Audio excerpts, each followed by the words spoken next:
जो है वो हमेशा इमीडिएट सॉल्यूशंस की तरफ गई और फायर फाइटिंग में लगी और इंपॉर्टेंट डिसीजंस को उसने वो कर दिया। अब इंडिया का जो मिलिट्री बिल्डअप है उसको अगर हमको बनाना पड़े तो हमको कम से कम 15 साल 20 साल का प्लान चाहिए।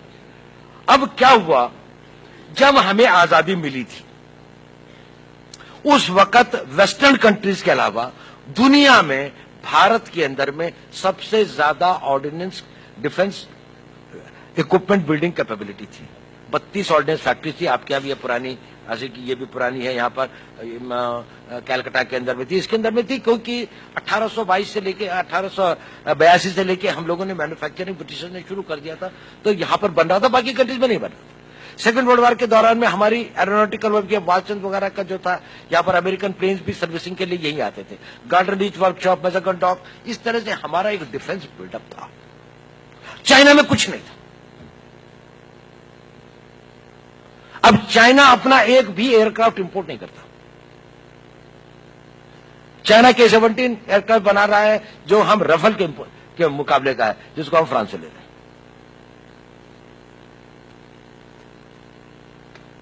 अब उन्होंने सस्टेन्ड तरीके से अपनी डिफेंस कैपेबिलिटी बनाई, spite of the fact they had no industrial base, in spite of the fact that we had a big industrial base, in spite of the fact that we had a bigger pool of scientists and technologists. We have got the world's third largest pools of scientists and technologists. They had no this.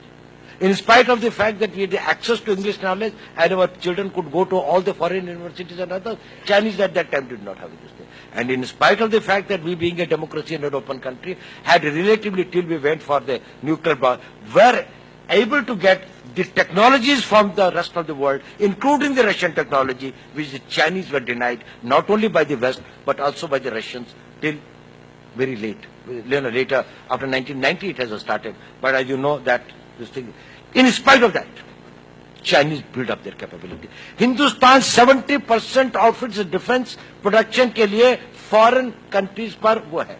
हम बड़े फक्र के साथ में कहते हैं कि अगले 7 साल के अंदर में हम $100 बिलियन की चीज इंपोर्ट करेंगे।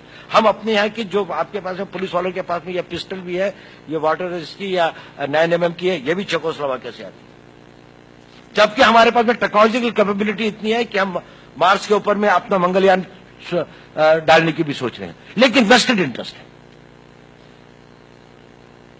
इसलिए हम लोगों ने अपनी उन क्षमताओं को, जहां पर जो हमारे पास में थी, जहां पर हमारे पास में साइंटिफिक टैलेंट था, जहां पर हमारे पास इन्वेस्टेबल सरप्लस था, जहां पर हमारे पास में एक इंडस्ट्रियल इंफ्रास्ट्रक्चर और ऑर्डिनेंस फैक्ट्रीज का और डिफेंस प्रोडक्शन का बेस था, एक R&D का बेस था। DRDO जो थी बहुत पुरानी ऑर्गेनाइजेशन है, एटॉमिक एनर्जी कमीशन थी। देखिए, स्पेस में, एटॉमिक एनर्जी में, ओशियोनोग्राफी में, मिसाइल्स में, जहां जहां हमने किया, वी आर वर्ल्ड क्लास। लेकिन आप अपने आप MP5 राइफल्स बनाने नहीं देंगे, आप आर्टिलरी का अम्यूनिशन बनाए थे। बोफोर्स का हमने 85 से दिया, वेट कर रहे हैं दूसरा हम आर्टिलरी गन लगाए, हमने आर्टिलरी गन नहीं। एयर डिफेंस सिस्टम के लिए हम लोगों ने अभी तक कोई वेपन नहीं, वो नहीं, हमारे पास है ही नहीं एयर डिफेंस सिस्टम। हमारे 80% टैंक्स जो है उनमें नाइट विजन कैपेबिलिटी नहीं है, पाकिस्तान ने 100% कर दिया। हमारे 80-72 टैंक्स है, वो भी बिना नाइट विजन कैपेसिटी के लार्ज नंबर ऑफ।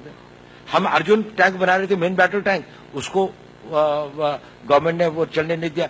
एक एयरक्राफ्ट बनाने की कोशिश कर रहे थे, लाइट कॉम्बैट एयरक्राफ्ट LCA तेजस, वो अब उड़ा तो है, लेकिन उसके लिए भी इतनी सारी रेजिस्टेंस है और उसका भी इतना सारा इक्विपमेंट अब हम इंपोर्ट कर रहे हैं। तो जो एक प्लान तरीके से नेशन बिल्डिंग का विजन होना चाहिए था, वो लीडरशिप का कमजोर था। ये सोच के कि 5 साल में तो इलेक्शन होने, 2.5 साल तो हो गया, अब आप मुझे कह रहे हैं इसका वो करने के लिए इंपैक्ट होगा इसका 15 साल के बाद में, 10 साल के बाद में, 12 साल के बाद में। एयरक्राफ्ट कैरियर चाइना अपना बना रहा है, खैर हम भी अपना बना रहे हैं गार्डन वर्कशॉप में, लेकिन हम लोगों ने इतना महंगा जो है वर्कशॉप को लिया जो उसे विक्रमादित्य का नाम चल रहे हैं।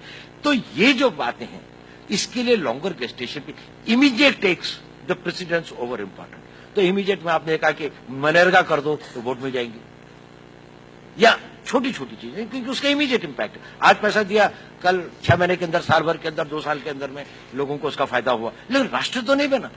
आपने जितना वो कैपिटल था उसके अगर वो ये करते तो इन्हीं ऑर्डिनेंस फैक्ट्री में उन लोगों को रोजगार मिलता, उनकी कैपेबिलिटीज बनती, हॉस्पिटल बनते, रोड्स बनते, इंफ्रास्ट्रक्चर बनता है ना, ओवरऑल वो होता। शायद हिंदुस्तान जो था वर्ल्ड का सबसे बड़ा आर्मामेंट एक्सपोर्टर कंट्री बन सकता था, क्योंकि हम नॉन अलाइंड कंट्री थे। तो जितना भी अंडर डेवलप्ड वर्ल्ड है वो, क्योंकि इन वेपन्स को लेने में एक बड़ी प्रॉब्लम है, क्योंकि वेपन्स तो एक होती हैं और वेपन्स के एक्चुअल ये तो मशीन का टुकड़ा है जिसका तो अम्युनिशन इंपॉर्टेंट होता है। अरे अम्युनिशन आप एक साथ बहुत लिख के नहीं रख सकते क्योंकि उसकी एक शेल्फ लाइफ होती है, 6 महीने, साल, 1.5 साल के अंदर में यूज नहीं हुआ तो उसके बाद में बेकार होता है। अब जब लड़ाई लगती है तो एक तो इसकी प्राइसेस वो करीबन कम से कम 7 या 8 गुना बढ़ा देते हैं। दूसरी बात, वो कंडीशन ले करते हैं कि साहब नहीं, अगर आप पाकिस्तान के सामने लड़ाई करेंगे तो हम नहीं देंगे। कश्मीर इश्यू के ऊपर में हम तो यूनाइटेड नेशंस के अंदर में पाकिस्तान को सपोर्ट कर रहे हैं, या हमारे चाइना के साथ में वो है तो, लेकिन जो हमारे इंडिजिनस प्रोटेक्शन के वेपन्स होते हैं उसके ऊपर में हमारे ऊपर में कोई रिस्ट्रिक्शंस नहीं होती। तो एक बड़ा सवाल है हमारी जो डिफेंस कैपेबिलिटी बिल्ड करने की चाइना की। ये देखिए, हिंदुस्तान एटॉमिक कैपेबिलिटी भाभा साहब के टाइम पर 1954 में कर सकता था। 1968 के अंदर में नॉन प्रोलिफरेशन ट्रीटी आई, आने वाली थी तो हम उस वक्त में टोटल इस पोजीशन में थे कि न्यूक्लियर ब्लास्ट कर देते, चाइना ने कर दिया। तो यूएन का रेजोल्यूशन बना कि जिन लोगों ने अब तक कर दिया वो तो न्यूक्लियर पावर कही जाएगी और जो नहीं करेंगे उन पे एनपीटी लग जाएगा, नॉन प्रोलिफरेशन ट्रीटी, और वो प्रोलिफरेशन नहीं कर सकती, अगर करेंगे तो इंटरनेशनल सैंक्शन लग जाएंगे। तो इंडिया ने जो है वो वॉलंटरली वो कर दिया कि हम नहीं करेंगे। कहा भी गया, नेहरू जी से भी कहा गया, फिर बाद में भी कहा गया, लेकिन वो नहीं किया। और क्योंकि चाइना ने कर दिया तो अब चाइना के ऊपर में कोई चेक नहीं है, वो अपना न्यूक्लियर आर्सेनल 450-500 उन्होंने कर दिया और भी जितना बढ़ा सके उस पर कोई चेक नहीं। हिंदुस्तान अगर एक पोखरान के अंदर में टेस्ट करता है तो कहते हैं कि साहब इंडिया ने जो है वो न्यूक्लियर, इसके ऊपर में सारी इंटरनेशनल सैंक्शन लगनी शुरू हो जाती है।